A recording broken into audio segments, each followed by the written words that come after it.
Bonjour, ici Sarah Champoux, bienvenue à Sur le plateau. Aujourd'hui à l'émission, nous parlerons d'indépendance du Québec avec Félix-Antoine Turgeon, de la situation économique et sociale au Venezuela avec Juliane Azari, de la thérapie assistée par l'animal avec Vicky Dallaire, du manque de personnel dans les écoles au Québec avec Émy Jade Plante, du parcours d'un sergent dans l'armée canadienne avec Iris Dauphinet, et nous débutons avec Félix Audet qui nous parlera de travail en situation de handicap. Bonjour Félix. Salut Sarah.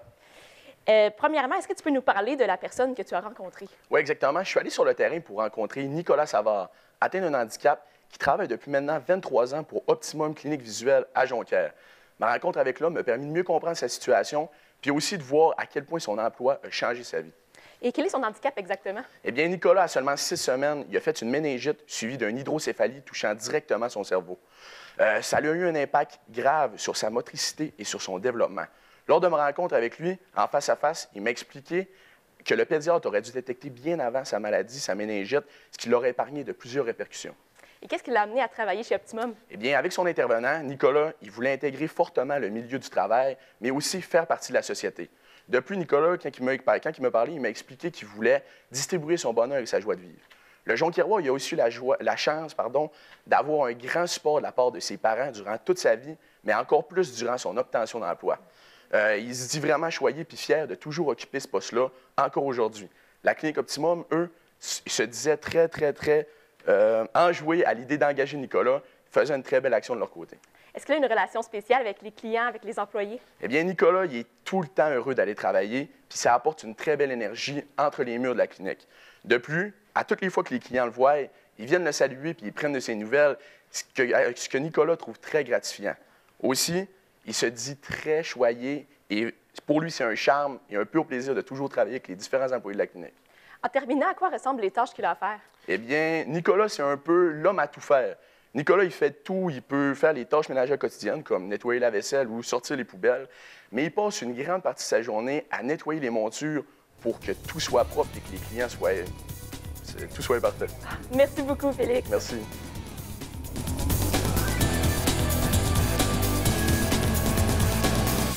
L'armée est un monde unique et les vétérans en ressortent souvent transformés. Iris Dauphinet nous parlera maintenant du sergent Michel Maillet et de son cheminement à l'intérieur de l'armée canadienne. Bonjour Iris. Allô Sarah.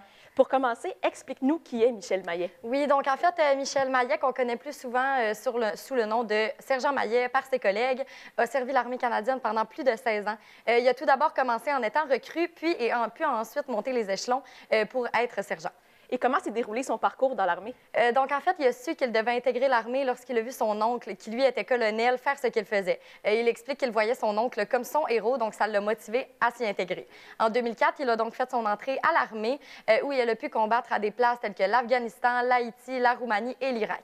Il explique que l'armée lui a apporté des opportunités comme celle de faire le tour du monde, mais aussi des inconvénients, comme lors d'une longue mission, il devait passer Noël seul et dans un milieu austère à la place avec sa famille. C'est donc en 2021 que son expérience est officiellement terminée. Et pourquoi son parcours a-t-il été si marquant? Il explique que personne ne sort intact face à la guerre. Tout le monde sort en quelque sorte un peu différent. C'est aussi un mythe de dire que les militaires aiment la guerre et les horreurs. Ils sont en fait tous pour la paix. Il y a une chose qui l'a aussi beaucoup marqué est l'esprit de corps, ce qui signifie une grande proximité avec lesquels les gens y étaient.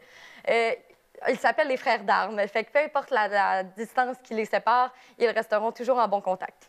Quel a été son plus gros défi à son retour? Comme j'ai pu le mentionner juste avant, Michel a dû quitter l'armée en 2021, causée par une blessure à sa jambe qui l'a emmené jusqu'à l'amputation. Cette situation s'est passée au milieu de sa mission en Roumanie. Il a donc été obligé de partir au Canada pour se faire opérer d'urgence. Toutefois, il explique qu'il s'en est tout de même bien sorti, même s'il lui manque une jambe, mais effectivement, ça change un quotidien. Merci beaucoup, Iris.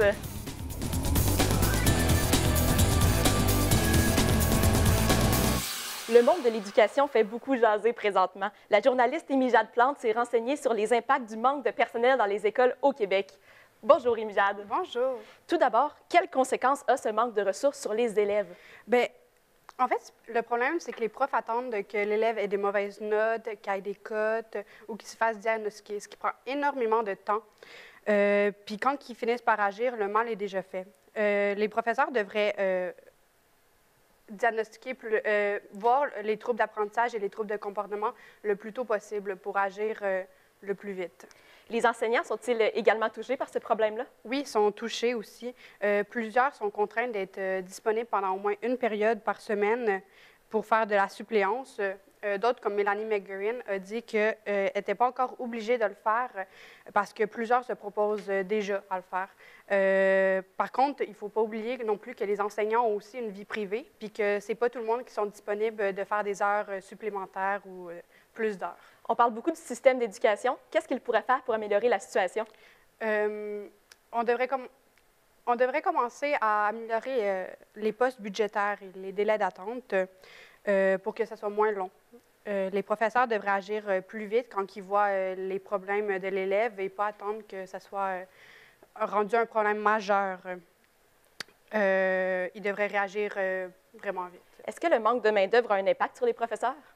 Si les professeurs auraient moins de tâches puis qu'il y aurait plus de personnel, ceux-ci pourraient plus se concentrer sur les élèves, ce qui ferait que moins d'élèves décrocheraient de l'école. Merci beaucoup, Amy Jade. Merci.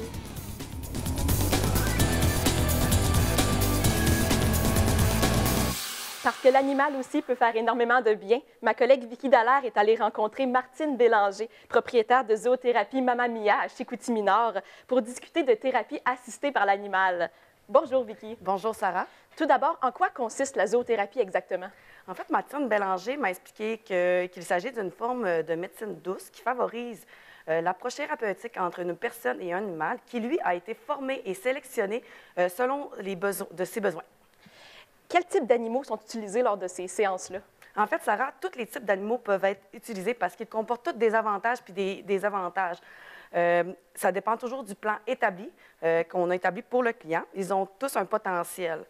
C'est pour ça que c'est important de bien cibler le besoin du client. Comme dans le cas de Martine, son entreprise compte une trentaine d'animaux différents. Elle va proposer une tourterelle à un jeune enfant hyperactif pour aider à le tranquilliser. Les rats, par exemple, ça va comme les aider à stimuler les personnes. Elle a beaucoup d'animaux comme des chiens, des chats, pas des chats, excusez-moi, sont des chiens, des furets, des lapins et plus encore. Et quels avantages les clients retirent-ils de ces séances-là? En fait, il y a beaucoup d'avantages parce que contrairement à nous, les humains, les animaux arrivent avec aucune barrière puis aucun jugement. La plupart des humains sont automatiquement attirés par l'animal puis ce qu'ils peuvent lui apporter. Ça aide en fait au bien-être émotionnel, ça peut aider aussi à réduire l'anxiété, la peur, même à sortir de l'isolement, à s'adapter à un environnement. Et les avantages, en fait, sont très, très, très vastes. Et pour conclure rapidement, est-ce qu'il est facile d'avoir accès à des séances de thérapie assistée par l'animal? Bien sûr, en fait, c'est facile En fait, on peut prendre un rendez-vous directement avec Martine Bélanger à sa clinique Zoothérapie Mamma Mia. Sinon, depuis février 2023, au Cégep de Jonquière, il y a Sylvie Beauchamp qui a obtenu son diplôme de zoothérapeute. Merci, Vicky.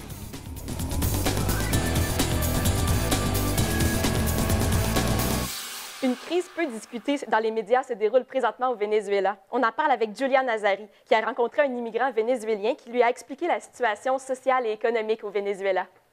Bonjour, Julian. Bonjour, Sarah. Pour débuter, avec qui exactement as-tu discuté? Donc oui, j'ai eu la chance de parler avec un immigrant qui provient du Venezuela. Son nom est Jean-Carlos Montero Serrano. C'est un homme âgé de 41 ans. Celui-ci a quitté le Venezuela en 2006 pour aller s'installer en France pour des raisons académiques et pour une situation compliquée au Venezuela. Suite à cela, il est allé s'installer au Canada pour combler un poste en géologie marine à l'Institut maritime de Rimouski. Peux-tu nous expliquer un peu la crise qui se déroule présentement au Venezuela? Donc oui, depuis plusieurs années, le Venezuela traverse la pire crise de son histoire. Celle-ci a débuté tranquillement en 1998 quand Hugo Chavez et son gouvernement de gauche ont été élus à la tête du pays. Cependant, en 2013, suite à la mort de celui-ci, c'est son bras droit, Nicolás Maduro, qui a pris en charge le pays. Dès l'arrivée du nouveau président, la situation économique s'est complètement effondrée au Venezuela. Le prix du baril de pétrole a chuté et cela a affecté grandement l'économie du Venezuela car elle dépendait presque exclusivement de la vente de l'or noir. Suite à cela, le bolivar vénézuélien, la monnaie locale, s'est complètement effondré. Et le président, M. Maduro, est-il apprécié des citoyens? Donc, à son arrivée, les réactions étaient plutôt 50-50. C'est quand même un président qui a été élu par le peuple. Cependant, aujourd'hui, il est très peu apprécié par la population. M. Montero, la personne que j'ai interviewée, a moi-même avoué qu'elle est très contrariée par le gouvernement de Nicolás Maduro car le système électoral est contrôlé par le gouvernement. M. Montero décrit même la situation comme étant une dictature.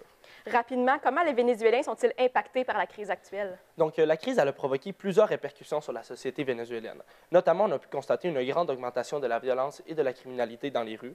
Jean-Carlos Montero, qui est retourné au Venezuela en 2015, explique que la situation était pire que lors de son départ. Il ne pouvait pas se promener dans la rue avec un sac et des objets. Et il a remarqué qu'il y avait un grand manque de nourriture et aussi une grande pauvreté dans les rues. Merci. Merci, Juliane.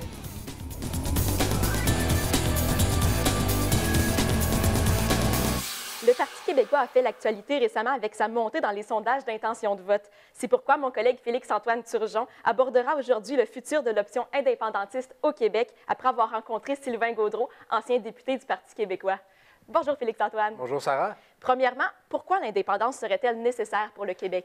Eh bien, selon M. Gaudreault, l'indépendance est nécessaire pour contrôler trois aspects principaux, nos lois, nos budgets ainsi que nos relations internationales, trois aspects qu'on ne peut pas contrôler pleinement en étant dans le Canada. D'ailleurs, ces trois raisons-là étaient également les trois priorités de Jacques Parizeau, quand même, lorsqu'il était au pouvoir au Québec. On dit souvent que l'indépendance du Québec devra passer par la jeunesse, mais comment peut-on mobiliser les jeunes autour de cet enjeu-là? Bien, c'est une excellente question parce qu'on sent un certain désintérêt venant de la jeunesse, en fait, quant à ce sujet-là. Mais selon M. Gaudreault, c'est vraiment grâce à l'enjeu climatique qu'on pourrait les rallier parce qu'on sait que c'est une cause qui les touche beaucoup. Et en ce moment, en étant dans le Canada, le Québec est constamment freiné quant à ses ambitions au niveau environnemental. Et quel impact pourrait avoir la souveraineté du Québec au niveau du climat et de l'environnement? Eh bien, les impacts seraient très nombreux parce qu'en ce moment, il faut dire que le Québec fait partie d'un pays pétrolier quand même en étant dans le Canada. Et donc là, ça ferait en sorte que non seulement on pourrait parler de notre propre voix, on pourrait également prendre des décisions par nous-mêmes, pour nous-mêmes, ce qui impacterait en fait toute la sphère environnementale. Et également, il faut rappeler qu'on est un chef de file en matière d'hydroélectricité dans le monde, donc on pourrait se servir de cette expertise-là au niveau international. En terminant, on peut constater un engouement à l'égard du Parti québécois récemment causé par des sondages encourageants et par la victoire du parti à l'élection partielle de Jean Talon. Qu'est-ce qui explique cette récente augmentation en popularité? Eh bien, pour M. Gaudreault, ça s'explique par plusieurs facteurs. Tout d'abord, l'excellente campagne de Paul Saint-Pierre Plamondon, mais également la faiblesse des oppositions.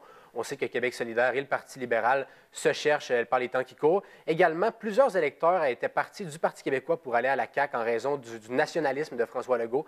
Mais là, on n'a pas le choix de dire qu'ils sont retournés au bercail en voyant justement le dégonflement du nationaliste caquiste au Québec. C'est déjà tout pour aujourd'hui. Merci à nos collaborateurs Félix Audet, Iris Dauphinet, Émy Jade Plante, Vicky Dallaire, Juliane Azari et Félix-Antoine Turgeon. Merci aussi à vous, chers téléspectateurs, d'être toujours à l'écoute. À la prochaine.